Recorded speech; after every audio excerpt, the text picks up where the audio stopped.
Hang on.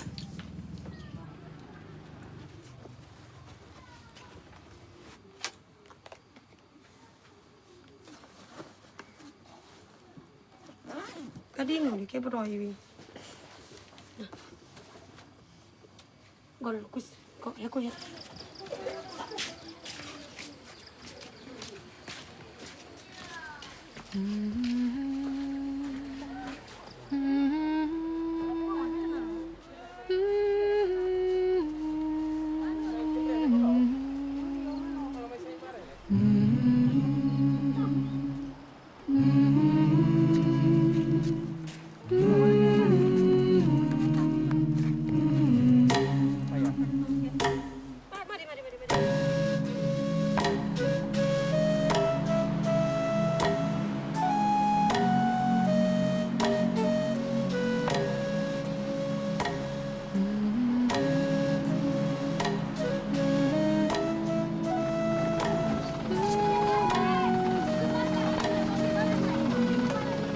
Umur 7 tahun, mai pergi asrama. Kadang-kadang banyak, banyak juga sekolah, tapi yang paksa sebab supaya lebih baik belajar mentul walaupun rasa riak. Suruh baik dua air baik juga masuk sekolah le skin walaupun risau.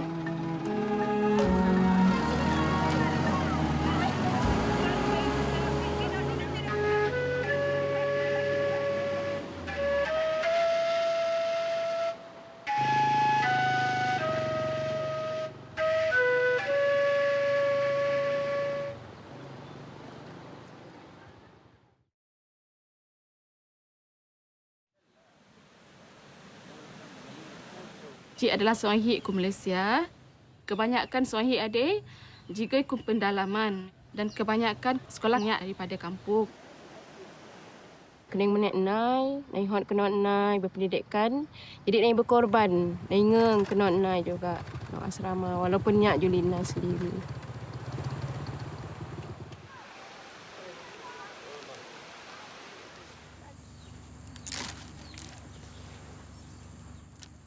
Aju in wala pendidikan ma ame in ma apa in wala pendidikan in pun kurang pani sekolah. Kadang-kadang ji senoi deh mai senang mai tipu, senang mai lelut ha ji paji ke pani wala pendidikan. Kedai yang bersuara. Hik rasa hik mampu untuk hik sesuatu. Sebab hik akan hipot mai luar untuk naik sesuatu untuk hik. Daripada hik sendiri hik sesuatu untuk kampung le. Oleh kerana proses pembinaan komuniti, maka joy perubahan telah berlaku. Seorang hik aji sendiri boleh naik seringi ma keperluan ke kampung. Jadi, oleh kerana Aji memerip individu bersama dengan MRT dan juga ketua kampung kumpul bersama nak bincang tentang penubuhan sekolah komuniti supaya habis sangat ada ke pendidikan rohani dan juga pendidikan kebendaan. Kemudian, mau nak kampung Aji sekolah komuniti. Nyonya adalah pendek. Nyonya adalah pendek. Tangan. Saya ili manah entem, debeh kelas saya sekolah komuniti. Nai hunan lah nai jadi guru sekolah komuniti. Sekolah komuniti ada untuk generasi mabek li paling sangat 6 tahun. Tapi pada masa akan datang, harapan ji mabek umur ilai 8 tahun hingga 10 tahun dapat naik belajar ke katih sekolah komuniti ada.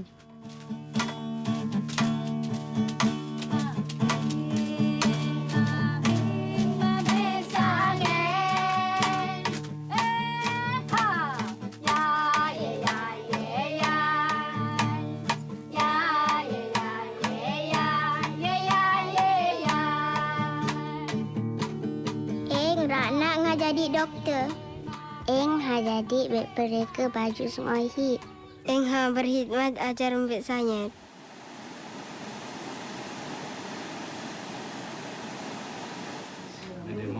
Sekali lagi. Nombor 11 Memerip Sains Sunohi sekarang terlibat dalam program Persediaan Tindakan Sosial. Memberi boleh tulis nota, memberi tulis dalam putih buku, dia boleh tulis. Dalam PSA, mai sains meningkatkan kapasiti mai untuk mai merubah diri le mai dan untuk mengubah komuniti mai. Mai belajar hari ini tentang pendidikan. Mai jumpa rumai apa ambil dan mai apa ni lebih lanjut lagi. Harokah dari zaman entem sampai sekarang pendidikan lebih berubah komuniti nak jadi. Sebelum ada jarang sekali hineng mai nyem-nyam ada. Mai cip-cip, mai berbincang bersama dengan mai ranak. Program PSA kiop mabe nana peluang untuk mai berat secara terbuka. Mai berbincang bersama untuk mendapat mana pemahaman yang sama je.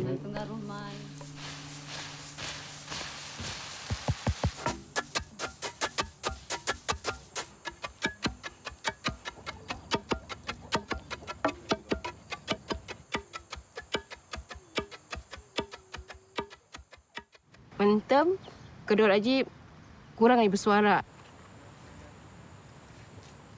Suara ambil kerat lagi lah, dia kuat.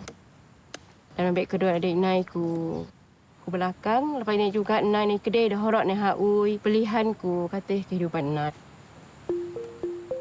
Tapi konon sebab ni proses institut kedor ku baharisan hadapan. Mentem naik hine tapi unan naik berani naik cuba.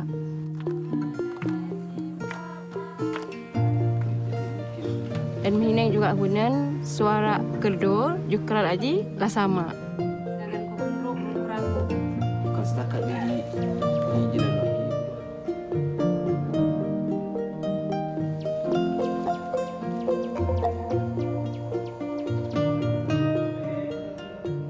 Juga naik bantu ketua kampung Haji untuk mengurus hal-hal kampung.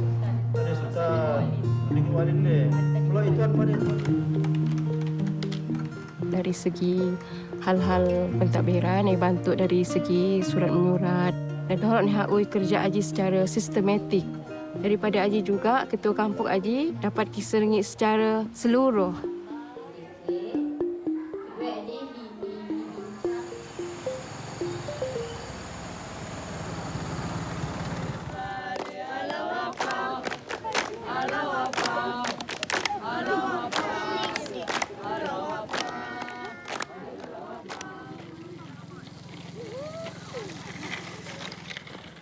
Sejak tahun 1950-an, orang Malaysia mula mempelajari ajaran-ajaran Bahá'u'lláh dan pada hari ini ada lebih kurang beribu-ribu orang di Malaysia yang sedang cuba menterjemahkan visi Bahá'u'lláh tentang transformasi sosial dan rohani kepada realiti.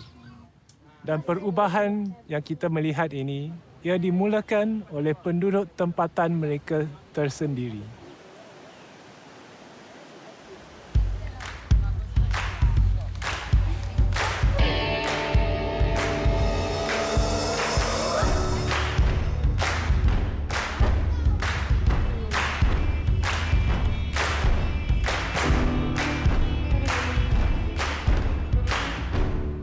When we wanted to bring a change in our own neighborhood, we felt that it has to start with us. So a group of us, we came together and we started to reflect on why we are not serving in our own neighborhoods. Why do we serve in other neighborhoods but not in our own neighborhoods? We felt like our neighbors were too busy and they would not be interested in coming together. But we have never even spoken to our neighbors, so how would we know if it was true or not? So we decided to go outside and just talk to our neighbors. At the first day we went out, we did not meet any neighbors and the streets were empty. And so we said it's okay, we can try again tomorrow. But when we went on the next day, again we did not meet anyone. And this happened for 10 days. It was a little discouraging and some of us thought that maybe we should give up. But then we said no, we should not lose hope and we should keep going out. And finally, we met a few neighbors and started having conversations with them. 有一天，有2位陌生人来到我家，跟我分享关于灵性教育。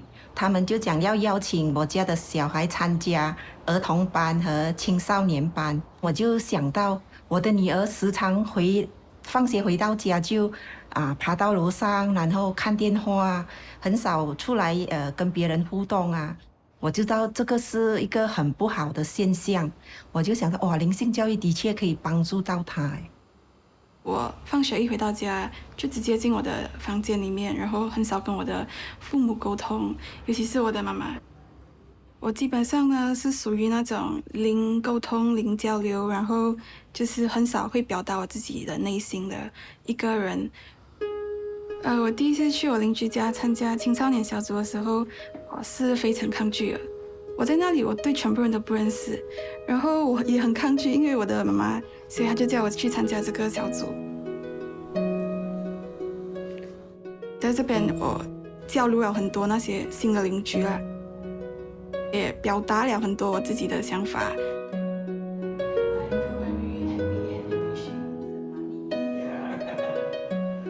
自从我和家人参加了社区建设活动之后，我们学会了磋商。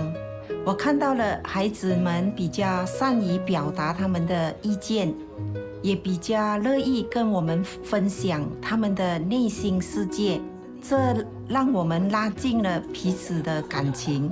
我比较多跟我的妈妈还有我的家人一起交流沟通，我们的家里的那个团结精神更提高了一层。还有这些快乐的这些故事，然后最后就是这样子。OK， OK， 那我们就给他们带快乐给小朋友。对。我现在也有帮忙以及协助我妈妈的儿童班。我们教的这一班，有些孩子呢是有学习困难的。我们除了教导儿童班课程，我们也教他们学习和阅读。所以每当他们会阅读的时候，以及有一些进步的时候，我是真的很开心，以及很激动。然后至少我在帮忙我妈妈的儿童班，而不是躺在我的家里看电话。Hold on tight and you won't have any. Let it, spend it, give it away, and it comes right back to you. 通过这个社区建设活动，我们一家人都有一个共同的目标，一起学习，一起成长，一起建设更美好的社区。现在我和我的邻居去邀请其他的邻居参与这个社区建设活动，因为我认为每个人都应该有一个机会认识并参与这个活动。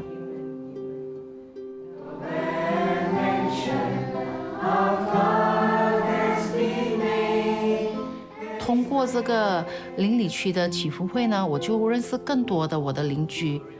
我们聊这个市区所需要的东西，就是说我们要如何能够创造一个更好的市区。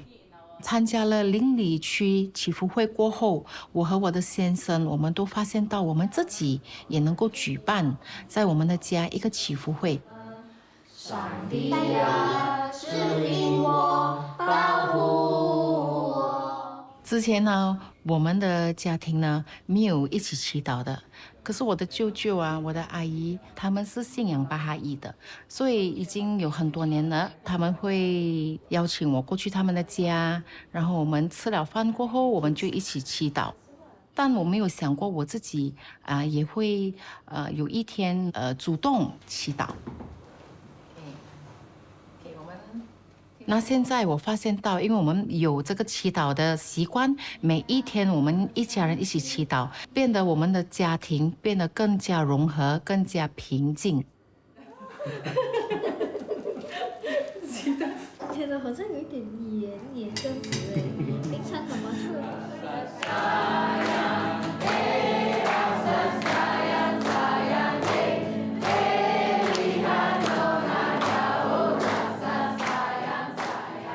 ？It's been 3 years now, and there are 135 families engaged in the community building process.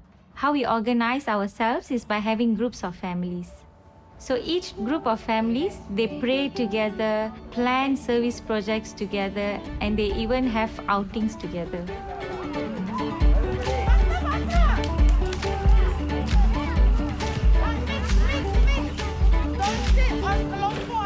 Today we are together to have a picnic, to enjoy each other's company and sing some songs and just enjoy the morning.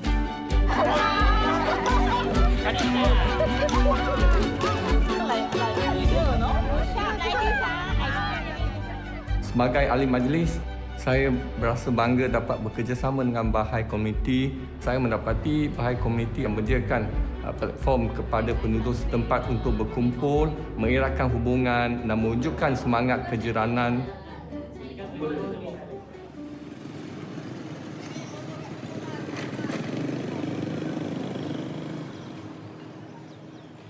In this neighborhood, we started with a few junior youth group insurance classes. Only when we started, we realized that these junior youths and children didn't know how to read and write. They can't even recognize alphabets. So to help them, now we have started literacy classes. Okay, what is this? Hey. Hey. Hey. Hey. Okay, what is this? Yes. Yes. Yes. Yes. Okay, what is this? Eyebrow. Eyebrow. Eyebrow. What is this? Finger. Fingers.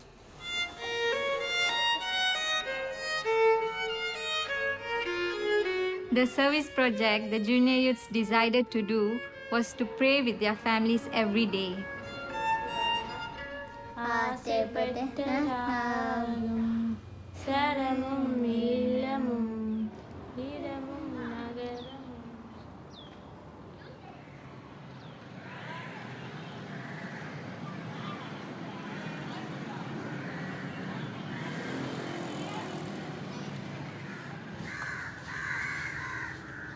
I grew up from this neighborhood where it is characterized as an overcrowded place with many people living nearby each other. One good thing is that everyone knows everyone and they're very helpful. But the challenge in this neighborhood is that most of the women here are illiterate. Fund மேலே என் தம்பிங்களை பார்க்குற பொறுப்பு என்கிட்ட வந்ததுனால கல்வி துருசாக நான் தொடர முடியாமல் போயிடுச்சு. நான் படிக்க தெரியாது, வேலை வாய்ப்பு ரொம்ப குறைவாக இருந்துச்சு. நான் ரொம்ப தாழ்வு மனப்பான்மைக்கு இறங்கிட்டேன். ரொம்ப எதுக்கு எடுத்தாலும் நான் மின் வர்றதில்லை. அப்படியே என் லைஃப்பை நான் ஓடிட்டேன்.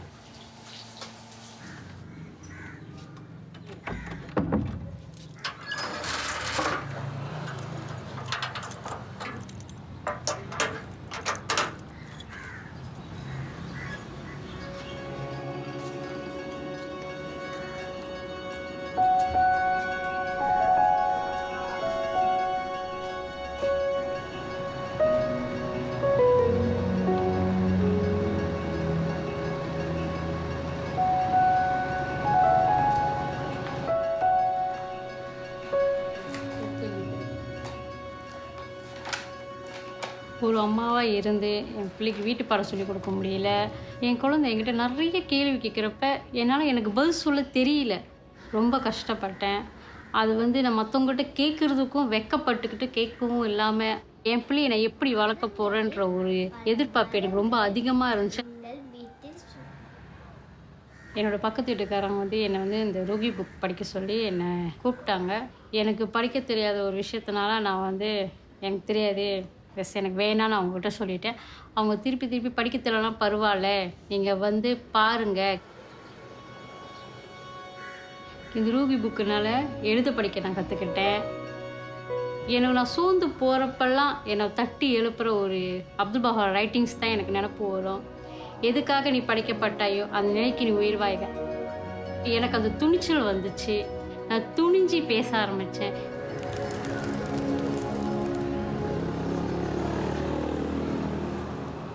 என் பிள்ளைக்காக தான் இந்த புக்கை நான் படித்தேன். அப்புறம் என் சுற்றி இருக்கிற குழந்தைகளையும் நான் பார்த்தேன். அப்புறம் ஏன் நான் என் பிள்ளைக்கு மட்டும் சொல்லிக் கொடுங்க, இங்கே உள்ள குழந்தைகளுக்கும் நான் சொல்லிக் கொடுக்க சொல்லி இந்த குழந்தைகளுக்கும் நான் சொல்லிக் கொடுக்கறதுக்கு ஒரு சில்ட்ரன் கிளாஸ் டீச்சராக ஆனேன்.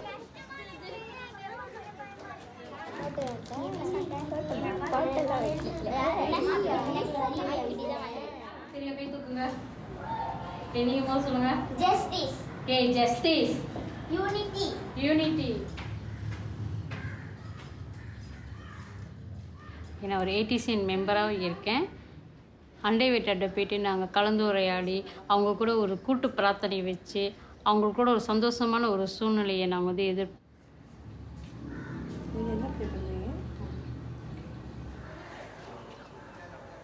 Many of the juniors in this neighborhood are engaged playing video games, social media for the whole day. Their vision for their future is very cloudy. But when they come to this junior youth program, they started to have a vision for their life in the future. They also start to think about what are the needs of the community and how they can serve them. இன்னைக்கு காலையில் நாங்களாம் வந்து service project செய்ய வந்திருக்கோம். இப்போ வந்து இந்த line இல்லாத போது இந்த மோட்டார் சைக்கிள்லாம் வந்து சாதாரணத்துக்கு அப்படியே பார்க்கிங் பண்ணிட்டு போயிடுறாங்க. மோட்டர்லாம் வந்து தனக்கு மேலே தன்னை அப்படியே சாஞ்சிட்டு விழுவுது. அதனால வந்து இந்த சில்ட்ரன்ஸுக்கெல்லாம் வந்து கொஞ்சம் ஆபத்து. அதனால தான் வந்து நாங்கள் வந்து இந்த பார்க்கிங் லாட் சார்ட் அடிக்கிறோம்.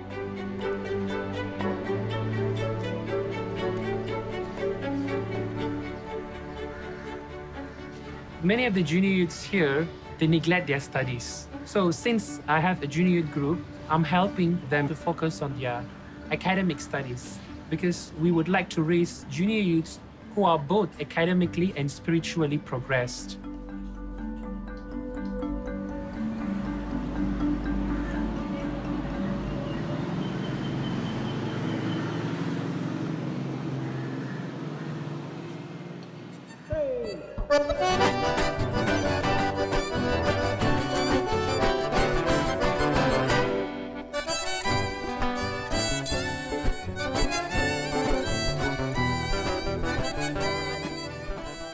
O nosso agrupamento fica localizado na região sul do Brasil. E culturalmente as pessoas são muito amigáveis, muito animadas, muito calorosa. Mas hoje a gente vê que já não existe muito essa confiança entre as pessoas. E, infelizmente, isso se dá por fatores sociais negativos, como a violência, o abuso de drogas, a criminalidade e a pobreza. Oi, tudo bem? Eu vou querer 2 pães aqui.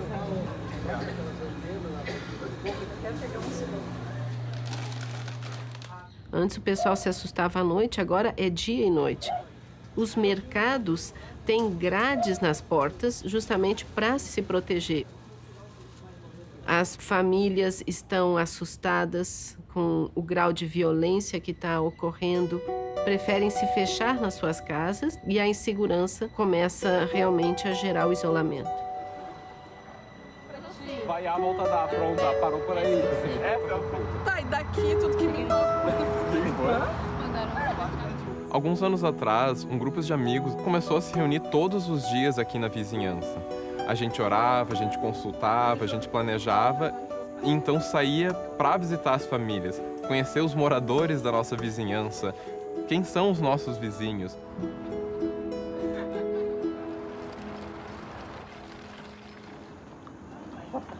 A vida que eu levo aqui, ela às vezes ela é difícil, às vezes ela é fácil, né? Depende muito do dia, né? Eu cuido das minhas crianças sozinho, né? Há 9 anos.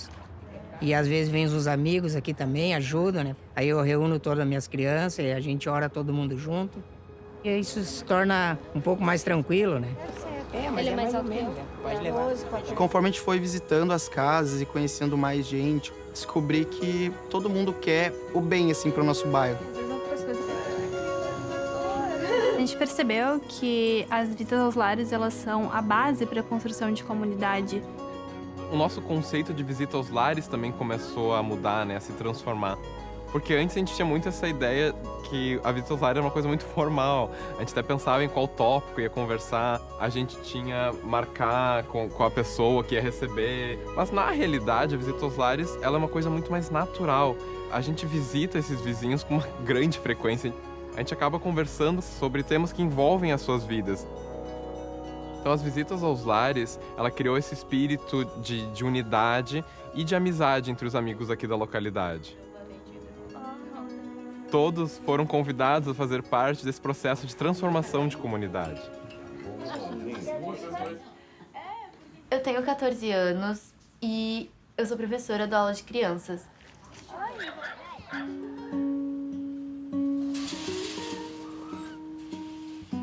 Quando eu era mais nova, eu também participei de aula de crianças e tudo que eu aprendi, eu quero passar para as crianças que eu dou aula hoje em dia.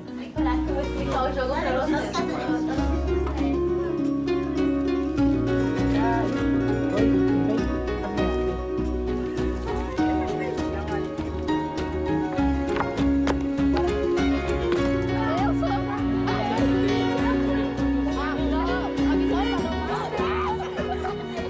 Hoje, no nosso grupo de pré-jovem, a gente decidiu que deveria ter algumas mudanças no nosso bairro. Decidimos que seria melhor colocarmos lixeiras por causa da poluição.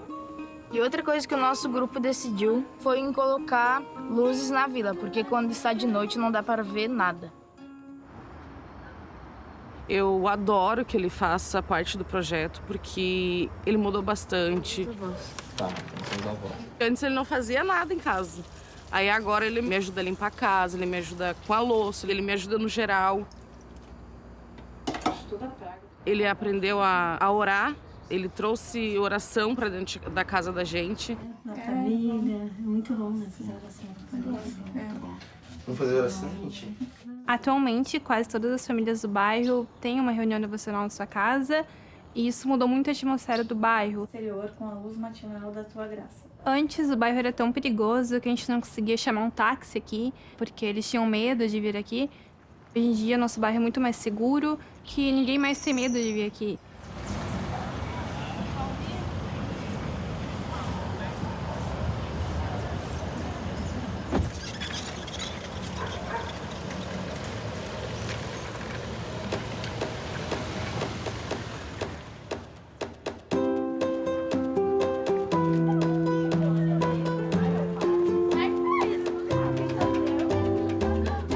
Hoje a gente vê as crianças brincando na rua, porque as famílias confiam mais uma na outra, tem menos violência e drogas, e todos se sentem mais tranquilos e seguros.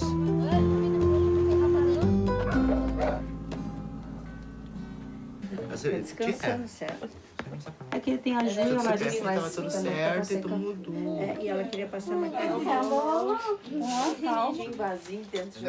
Eu faço parte de um grupo de família aqui na minha rua. A gente pensa junto em alguma coisa boa que a gente pode fazer para a nossa comunidade. Poucos dias teve um ciclone e rapidamente esse grupo de família e amigos que se juntaram para ajudar as pessoas que estavam precisando de agasalho e alimento. Sim, a gente vai conversando.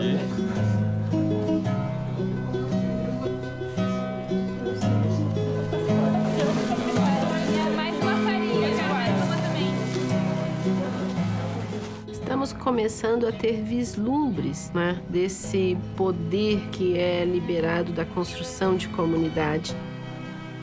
A gente consegue ver que a própria comunidade se torna protagonista e, com o poder da unidade, consegue realmente transformar uma sociedade.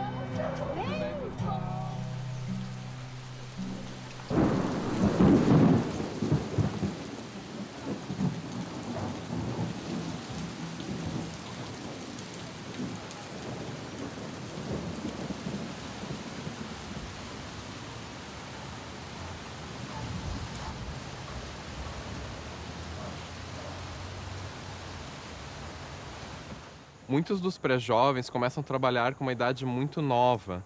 A principal atividade que eles exercem, então, é coletando e separando materiais recicláveis, do quais eles vendem para poder ajudar a família a comprar alimentos e materiais de necessidade básica.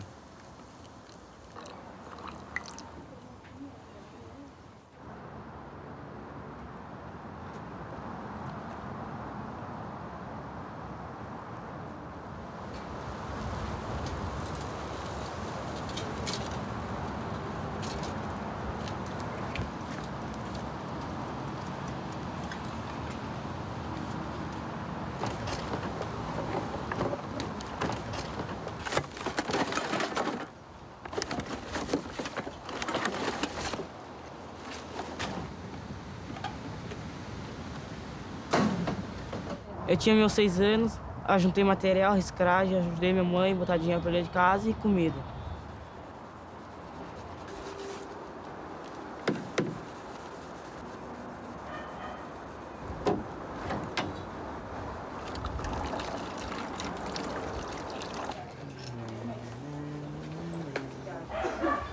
Um dos desafios que nós temos aqui, então, é que muitos jovens começam a sair cedo da escola. Os meninos, porque eles têm que ajudar as famílias financeiramente, então eles acabam saindo da escola para trabalhar. Ou porque se envolvem com drogas. As meninas, porque engravidam muito cedo. Tenho 4 filhos, tive a minha primeira gestação com 14 anos e tive que abandonar a escola. Mas hoje a minha meta é que eles concluam o colégio, porque é muito importante, né?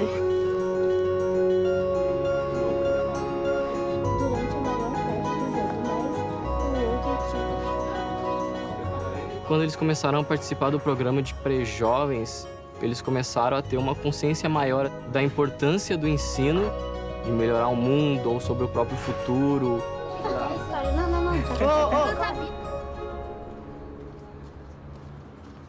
Eu tenho 14 anos, eu vou para a escola e eu gosto muito porque aprende. Eu participava do grupo de pré-jovens e agora estou no livro 1 e eu gosto muito. É o pão do espírito. É o imã dos corações dos homens. Eu trabalho para ajudar e sustentar minha família. Eu trabalho coletando e separando materiais. A maioria desses pré-jovens, então, agora faz parte do programa de pré-jovens. A gente observa que, mesmo eles continuando trabalhando com reciclagem, eles não estão mais largando a escola e a gente consegue até observar que tem uma melhora nas notas deles.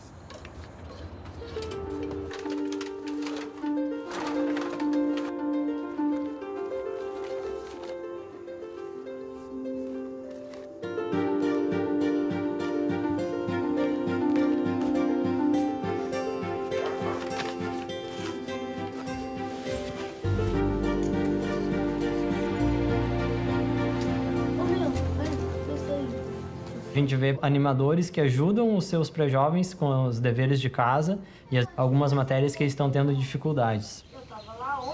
Por causa da pandemia, eu rodei de ano. Quando eu rodei, fiquei muito triste. Comecei a ficar com depressão. Hoje, com essa classe, eu me sinto melhor, fico feliz. Tô aprendendo as matérias que eu não consegui aprender. E tu vai colocar os números, ok? Isso. Uma das fortalezas da nossa comunidade é que as instituições elas encorajam muito as iniciativas individuais. Por exemplo, a gente tinha uma vizinha que ela tinha recém terminado o livro 1 e ela estava muito empolgada, então ela apagou todo o livro e levou na casa da vizinha para elas poderem estudar juntas. E apesar de não ser uma tutora, todos ficaram muito felizes e as instituições então começaram a pensar em como a gente pode estar apoiando mais ela e acompanhando para que ela possa seguir tutoriando o livro. Aqui, ó. Eu estava navegando online, aí vi algumas postagens bem legais de uma colega minha que realizava várias atividades no bairro onde ela mora. Achei aquilo super interessante e resolvi perguntar para ela de que forma que ela realizava e decidi que eu poderia também fazer essas atividades aqui no bairro onde eu moro. Ela me apresentou uma outra amiga e através dessa amiga comecei a realizar os estudos do instituto. E a partir disso comecei a fazer as aulas de crianças e as aulas dos pré-jovens. Ao final de cada livro, nós pensamos num ato de serviço. Cada um dava a sua ideia do que a gente podia fazer para a melhora do local onde a gente mora. Foi levantado, uma ideia através de uma das alunas, fazer esse ato de serviço voltado para pobreza menstrual. Elas mesmas notaram, dentro do grupo, de dificuldade de algumas alunas até de ir para a escola devido a não ter um absorvente para usar e ter dificuldade de adquirir esse absorvente. O grupo passou daí a criar conscientização dos familiares, todos os moradores da importância de participarem desse projeto.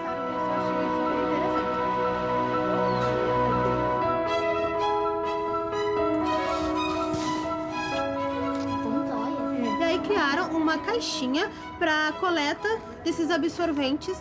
Todos os moradores, os pais, familiares ajudaram a arrecadar, pegaram a caixa e levaram até a escola e onde ficou lá para todas as alunas utilizarem.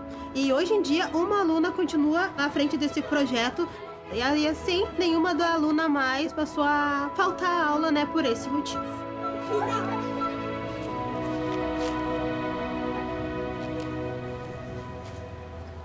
Cresci num lugar onde tinha muita violência, num lugar que não trazia conforto para ninguém. Daí eu fiquei grávida, tive que parar de estudar, eu me sentia sozinha. O que foi? Tá com tosse?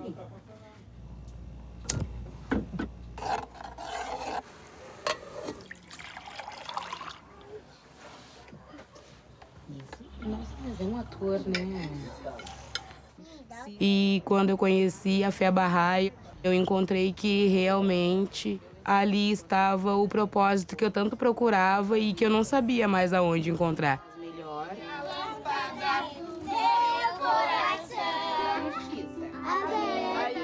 Eu sou uma professora agora. Agora vemos realmente a transformação com as aulinhas. Eu vejo as crianças querendo aprender, querendo descobrir novas coisas, coisas boas. Vejo no futuro eu também aqui ainda dando minha aulinha, Deus queira, com a minha casa um pouco, né, mais arrumadinha. Eu vou na casa das mães, eu visito elas mais seguida. Nós todas viramos amigas. Que a tal aulinha tá ajudando bastante. E quando as minhas filhas crescer, que ajude tudo também, né? Fazer a escolinha e as outras crianças também do bairro.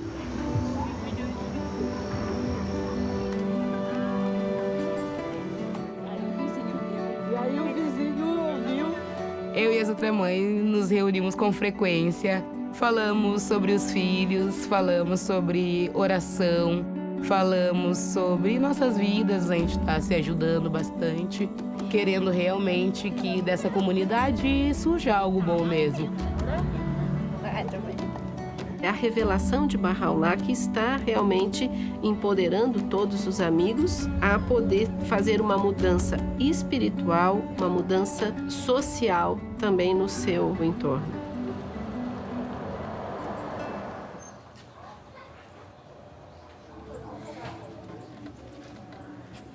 Minha vida foi, desde assim de novo, foi só no crime. Eu fui envolvido com drogas, estive num mundo de violência e eu fiquei preso durante 10 anos da minha vida. Perdi meu filho, perdi minha esposa, perdi meu irmão no mundo das drogas. Cada vez mais as coisas ficavam difíceis. A fé Bahá'í me ajuda a tirar desse buraco. As orações me ajudaram muito a suportar essas dores, né? Graças a Abdul Bahá, hoje sou uma pessoa melhor. Eu comecei a entender o próximo, a valorizar a família, amigos e ao próximo. É tudo que consiste a vida em si, né? Vamos plantar a sementinha do amor. Plantar, cultivar é possível.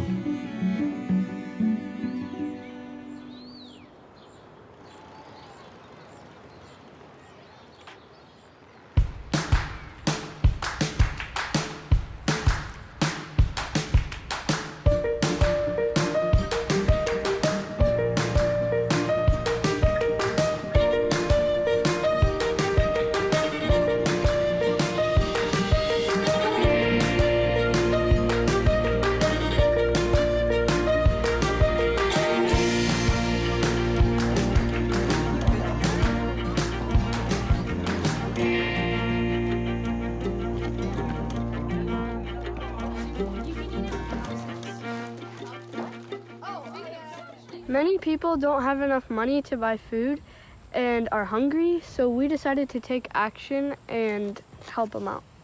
We visited over 40 families and shared a service project to them, which led to them donating food. And now we're going to take that food that we collected and donate it to a food bank. I'm the president of this neighborhood association. Our neighborhood has actually become much more unified in the last couple of years, and I think that is due in large part to junior youth groups that have been meeting here. They would come out and play, and they would meet to plan their service projects, and the neighbors started noticing this and really feeling a sense of community that these kids have started creating.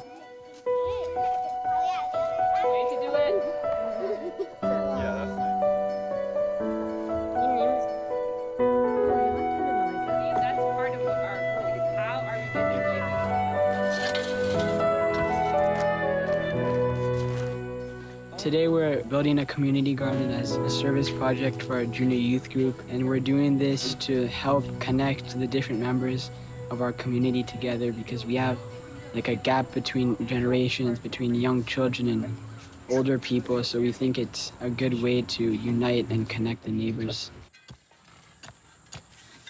I'm in my last year of high school, and I've been co-animating a junior youth group for about a year now. I remember being a junior youth in my group, and I remember I was kind of loud and annoying, and it probably looked like I didn't get anything out of it, but the conversations were really impactful for me, and that's why I became an animator. What are some of the attitudes? I just completed a year of service within my neighborhood. It was really nice to be able to contribute to the neighborhood that I was living in. I've been so blessed in these last couple of years to have not only a nucleus of friends that I'm serving alongside and that are supporting me, but also I've had the support of the families in the neighborhood that I feel like I can consult with and really come to unified decisions about what we should do next and how we should approach things. I used to create this false dichotomy in my mind in regards to what counted as service. I was like, okay, only my junior youth group or only my children's class is service. But if I'm really thinking about service, not as an event that I'm going to or an activity that I'm completing, but more as an undercurrent that's informing all of the different activities that I'm engaging in. That really allows for much more space for service just in my life generally. One question we are asking ourselves is, what does a coherent life of service look like? And what we're realizing is that it looks different at every stage of life. When my wife and I were younger, we were serving in the neighborhood all the time. Home visits every night, multiple devotionals, study circles, junior youth groups, everything. We joked that we were like midfielders on a soccer team. We were up, back, left, right, everywhere. But then we got older, we had kids, we moved into a different neighborhood, we started full-time work, and we began to realize that we just couldn't serve that way anymore. At first we thought we were failing, that we were doing something wrong. But then we realized, actually, we're not even playing soccer. What we're doing now is we're running a marathon, and it's a totally different thing.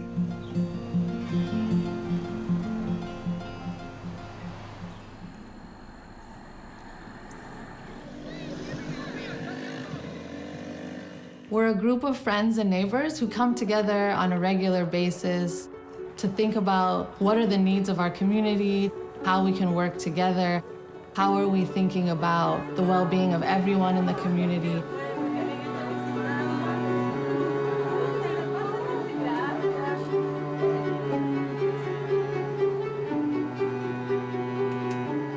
I'm the president of this neighborhood. We have a lot of youth out here that has a lot of talent, but some of the challenges we face is gun violence in our neighborhood. So with these youth groups, it teaches the children how to help other children become better people. And if we continue to have these programs, I really feel that we can make a difference in our community. As we started more and more junior youth groups in the neighborhood, we started to notice a trend. So whenever it came time for the junior youth to read during group, they would refuse. They would throw their books, they would try to get the other junior youth not to read. And at first we thought these were behavioral challenges, and so we would try to address them as such. But as time went on, it became clear that it wasn't a behavioral problem. It was that the junior youth couldn't read the text. As we looked into it more, it became clear this was a challenge across the neighborhood. Junior youth in this neighborhood could not read at age level. So we started an organization that could provide one-on-one academic tutoring to strengthen the literacy levels of the junior youth in this neighborhood. Now in the junior youth group, they're more eager to read. They're more focused, and they even are helping each other when they struggle to read.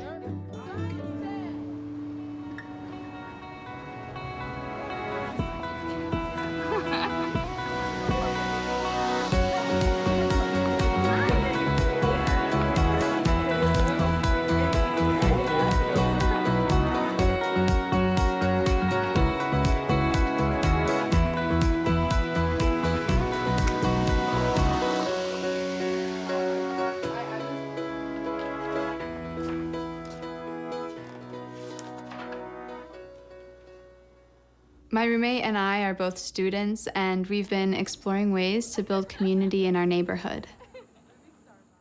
Come after middle school, they either hang out and do good things. We've opened up our home to have study circles and devotionals in our apartment. Trying to invite youth to join the community building process by explaining it as merely a set of activities has proven challenging. Often they're not interested or they find it difficult to find time in their life. But when we share the purpose behind these activities, the greater vision of Baha'u'llah, of the transformation of the individual and society, youth are eager to contribute. When I learned about the vision that Baha'u'llah had for the oneness of humanity, it really spoke to me. When I was younger, I went to a mostly white school, and being one of the few Black children there, I did feel kind of like I was under a microscope.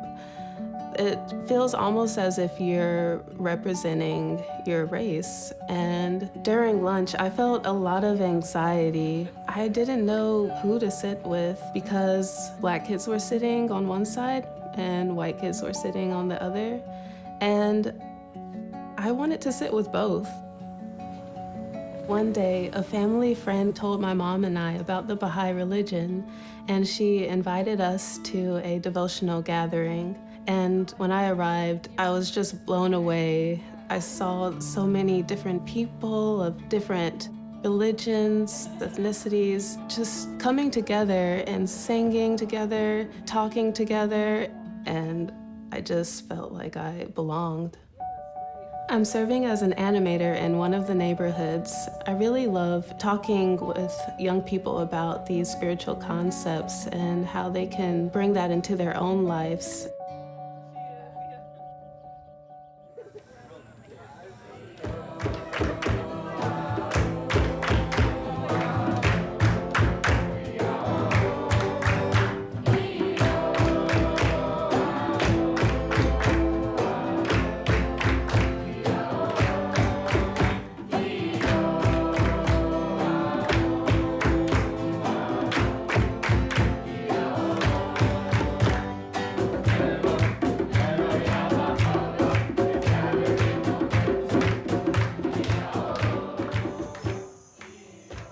You know, in a time that was really polarizing and I was feeling fairly isolated, I was looking for more authentic connection, and I thought maybe some of my neighbors would be too. And so I decided that I would just try to invite my neighbors to become part of a devotional gathering. My neighbor came from across the street and invited me to a devotional that was happening right outside my home. And it was just perfect timing because I was feeling incredibly isolated and looking to find meaningful connection. Since then, I've been going to the devotional for the past 2 years, and it has just been a tremendous source of support and just a fantastic community to become a part of. So powerful is the light of unity that it can. We have several activities in our neighborhood. We've begun children's classes, study circles, additional devotional gatherings. These spaces help bring people together. It brings the joy that we're looking for in a community. One of the things that I'm really grateful for is that I have a friend in the neighborhood who, from the beginning when we first started our devotional gathering, has been there alongside me. We are consulting and talking about how these activities are going, how we can support each other, and it really helps to have another person to do this with.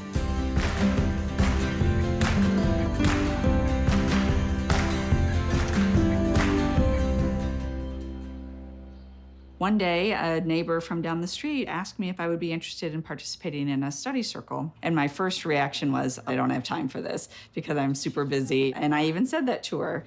But then after a bit, I thought about it and I thought, I really did like the idea of talking with other people about deeper issues that you don't get the opportunity to talk to about and having some dedicated time to do that. So I decided to join the study circle, and we would talk about the various quotations. There were a couple that really spoke to me. So the one about when you have a thought of war, to oppose that with a stronger thought of peace. When you have a thought of hatred, oppose that with a stronger thought of love. And I use that almost daily because there are things that I come up into my mind and I'm irritated by something, and then I have to stop myself and replace that with a stronger thought of love. And I remember one part of the things that we had talked about is, okay, we're in a neighborhood. What do we think that our neighborhood needs? And the first thing that came to my mind was more connection. which is kind of funny because I go about my own business all the time, but it just feels powerful to be a part of a neighborhood and not just someone living in a house next to other people.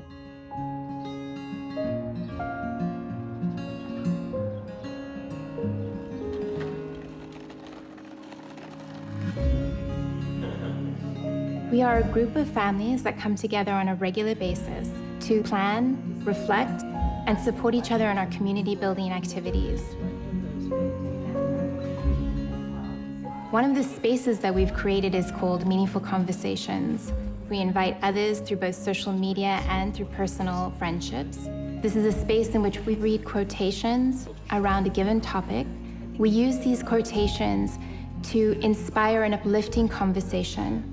This is really helping all of us to keep these spiritual ideas in the forefront of our mind and carry them into our actions throughout the week.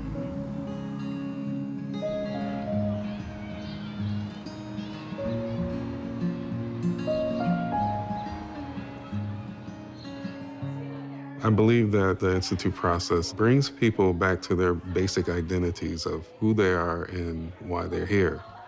As an African-American male, in this society, my identity has been defined for me. I'm seen as angry, violent, untrustworthy, ignorant, and a threat. Growing up under these circumstances, it was very hard for me to understand who I truly am and why I'm here. And that challenge has really broken most of us. But studying the writings and understanding that actually I'm created noble and spiritual, then that relieves all of those burdens. And then I see myself as a spiritual, noble human being. And not only that, I also see others in that same light. You're then able to become that protagonist and really help others as a part of your purpose. And I think that this helps bring us closer to Baha'u'llah's vision of the oneness of humanity.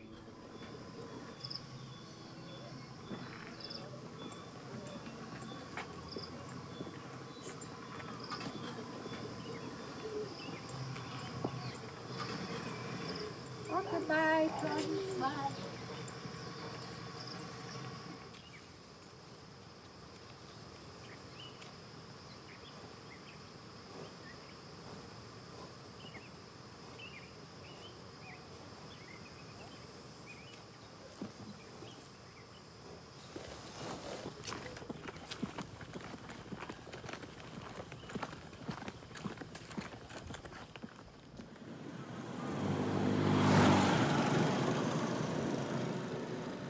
Nilipokuwa mtoto, hamu yangu ilikuwa ni kuwa mwalimu.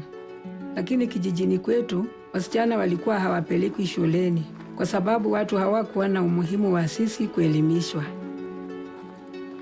Lakini baba aliniweka shuleni, nilifurahi sana. Lakini nilipokuwa kijana, baba aliamua ya kuwa nina elimu ya kutosha kwa ajili mimi ni msichana. Hivyo akanitoa shuleni. Nilihuzunika sana kwa sababu nililazimika kuacha hamu yangu ya kuwa mwalimu. Nilipokuwa na umri wa miaka 17, niliolewa na nikahamia kijiji kipya. Katika kijiji hiki, nilikutana na jamii ya Wabahai na nikajiunga na mchakato wa taasisi. Hii iliamsha ndani mwangu tena hamu yangu ya kuwa mwalimu. Mara tu baada ya kuwa mwalimu wa madarasa ya watoto na baadaye muishaji wa vikundi vya vijana chupukizi, nilifurahi sana.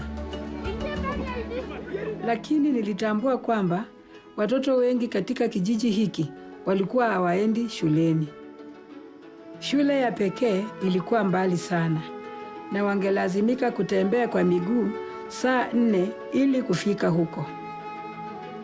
Kwa hivyo, pamoja na jamii ya Wabahai, tulianza kuwa na mazungumzo na familia kijijini. Na wote tuliamua kujenga shule ya jamii na nikawa mwalimu wa shule ya jamii. Nilifurahi sana.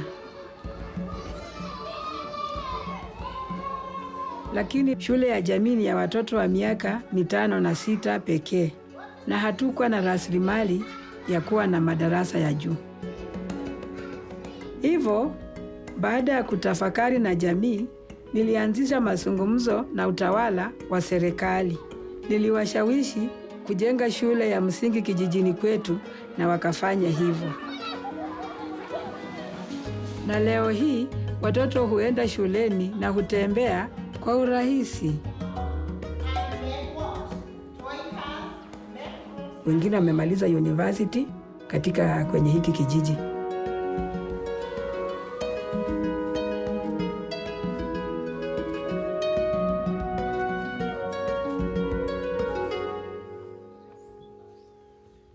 The Baha'i community here has been learning how to translate Baha'u'llah's vision of a spiritually and materially prosperous society into action.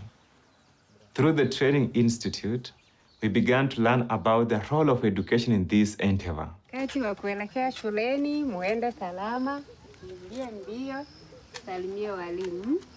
Haya, tuonane. Bye.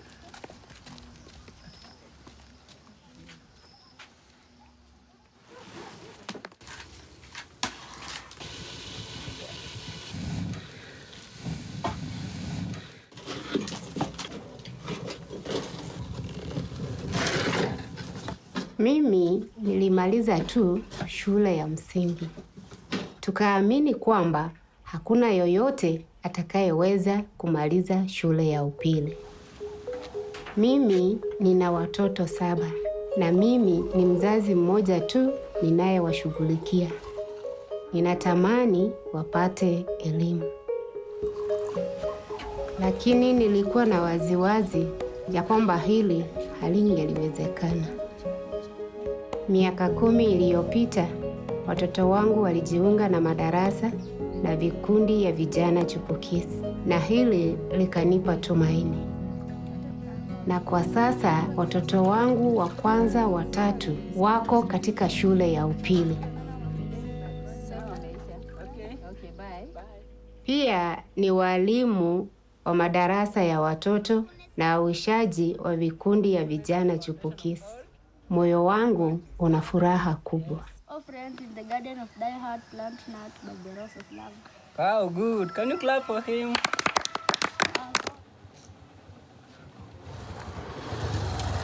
Mimi ni chifu wa eneo hili na nimekuwa nikishirikiana vizuri sana na Bahai for the last 15 years.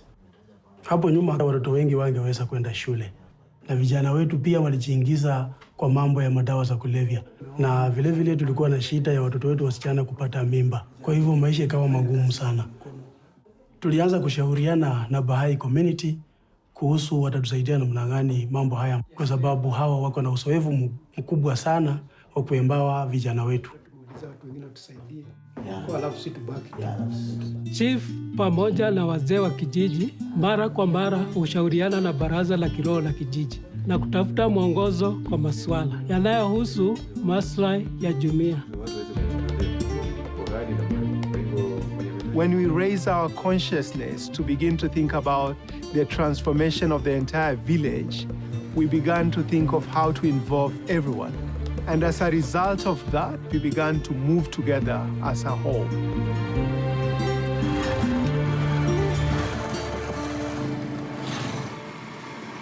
Katika maisha ya ujana wangu, nililelewa kwenye eneo la soko itwayo Kona Mbaya. Nikiwa na umri wa miaka 16, tayari nilikuwa kiongozi wa genge la vijana 20, ambalo madhumuni yake ilikuwa ni kushusha vurugu, hofu miongoni mwa wakazi. Hata polisi walituogopa. Siku moja niliweza kusikia kuhusu imani ya Kibahai. Moyo wangu ulihamasika sana. Na muda si mrefu nikajiunga na taasisi ya Ruhi, kitabu cha kwanza.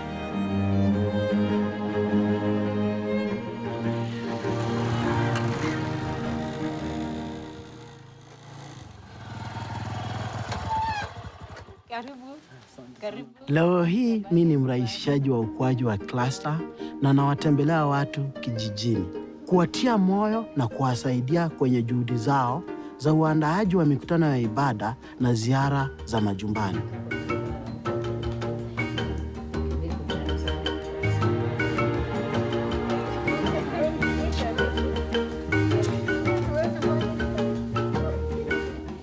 Naalika majirani na marafiki nyumbani kwangu kwa mkutano wa maombi. Inatuunganisha na tumekuwa tukifanya hivi kwa miaka 3 sasa. Hapa awali sikudhania naweza kuwa na mkutano wa ibada nyumbani kwangu, kwa sababu huwa tunafanya mikutano kanisani. Lakini sasa nilitambua kuwa naweza enda kanisani na pia kufanya mikutano ya ibada nyumbani kwangu. Holding devotional gatherings in our homes and inviting our neighbors was not part of our culture. It was when we went through Book 1, reflecting on the life of the Spirit, that we began to appreciate the power of prayer. What is prayer? Why do we pray? And immediately we began sharing our insight with others during our home visit in the village. Today, the habit of praying together in our homes has become part of our lives.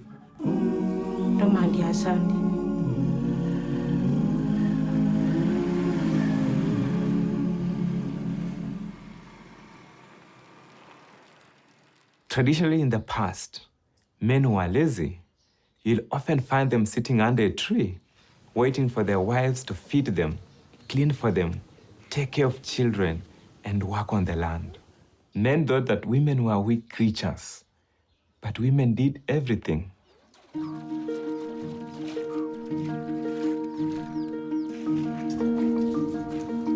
If someone saw me washing my wife's clothes, it would be the talk of the village.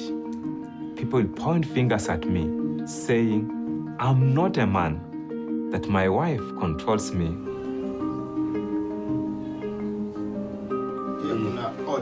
Because of the community building process, the consciousness about the equality of women and men has been raised.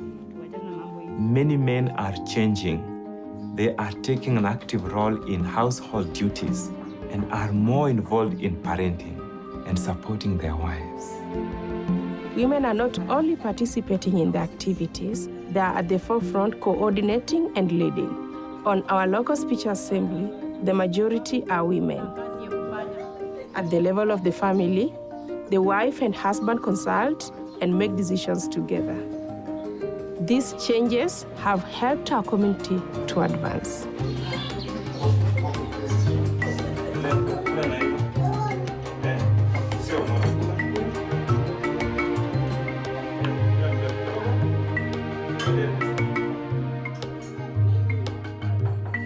The community building process created for us a foundation for social action efforts to advance. Baada ya kupitia kwa kitabu cha Pepo Nyanana za Udhibitisho na Vijana Chipukizi, tulivutiwa na washiriki kama Rose na Msonda walipoenda kutoa huduma katika kituo cha afya. Sisi pia hutembelea vituo vya afya kadhaa mara kwa mara kwa ajili ya kutoa huduma. Mimi ni mkurugenzi wa hiki kituo cha afya. Mimi huwa na furaha wakati vijana wanakuja kutusaidia katika vitengo mbalimbali vya usafi kwa hiyo hospitali.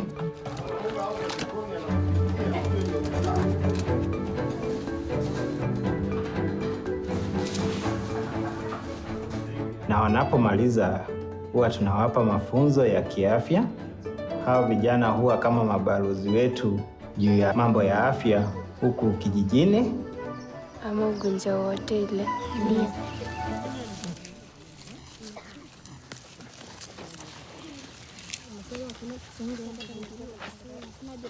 Mradi wa vijana chipukizi tumekuwa na kwa muda wa miaka 2. Tunapanda aina mbalimbali ya mboga ili tuwe na lishe bora. Pia tunauza mboga kwa ajili ya kununua kalamu na kitabu kwa ajili ya shule.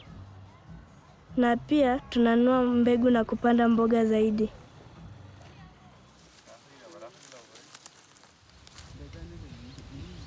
Ya hii jamii yetu imekuwa ikipanda tu mahindi peke yake. PSA imefanya tumejua kwamba tunaweza kupanda vitu vingine kama vile mboga na matunda. Pale awali familia yangu ilikuwa inatumia pesa mingi sana kwenda sokoni na kununua mboga na matunda. Lakini kutoka nitimu katika masomo ya PSA, niliweza kupanda vitu tofauti nyumbani. Nimepanda mboga aina tofauti, nimepanda na matunda.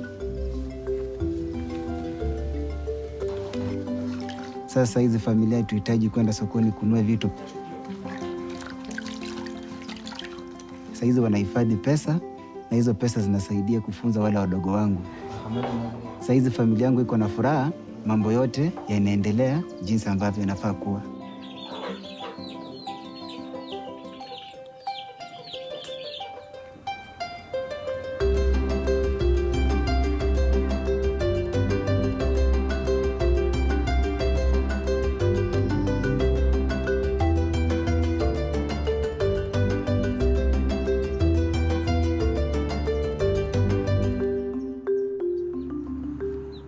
Mimi mwenyewe sikushiriki sana kwa masomo ya PSA program. Lakini sababu ya mapenzi ambayo tuko nayo kama community, mimi bado tumeyapata hayo masomo ya PSA program kama ukulima, kupitia kwa marafiki na majirani. Hapo nyuma na kila mtu anajishughulisha na kazi yake peke yake. PSA program ilitusaidia kuanza kufanya kazi pamoja. Kabla kila mmoja wetu alikuwa anafanya kazi kivyake, na pia uzalishaji wa vyakula ulikuwa pia katika kiwango cha chini. Kwa sasa tuko wakulima 200 ambao tunasaidiana kwa mashamba zetu, tukijadiliana na tukishiriki ujuzi wetu, na mazao imeongezeka.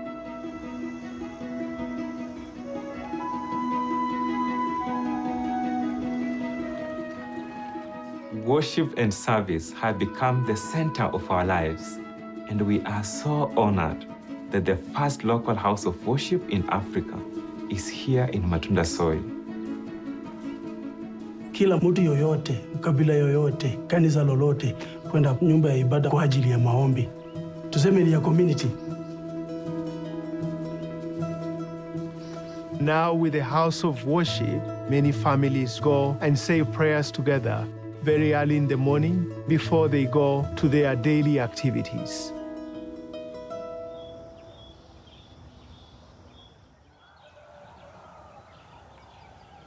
Bismillahirrahmanirrahim. Mimi ni Sheikh kutoka msikiti wetu wa Matunda, na nimefurahia ninapoingia katika jengo letu la ibada. Nikiwa ndani, nashukuru Mwenyezi Mungu, napata utulivu kama ule utulivu ambao huwa niko msikitini. Imelete mabadiliko makubwa katika mjitamai wetu. Assalamu alaikum warahmatullahi wabarakatuh.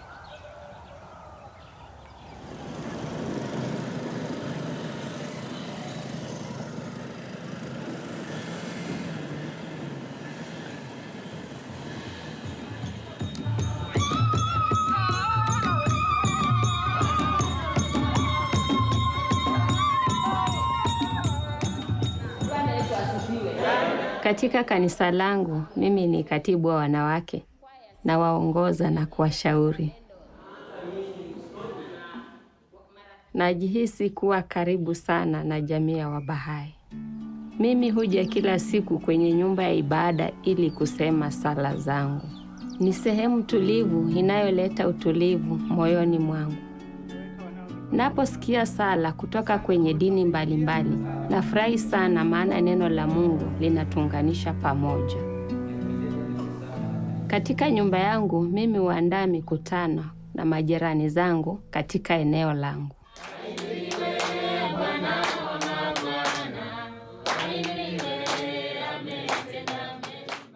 Sisi ni kikundi cha familia 15, hukutana kila wiki. Sisi ni majirani kutoka dini na dhehebu mbalimbali. Tunasali na kushauriana kuhusu mambo ya jamii.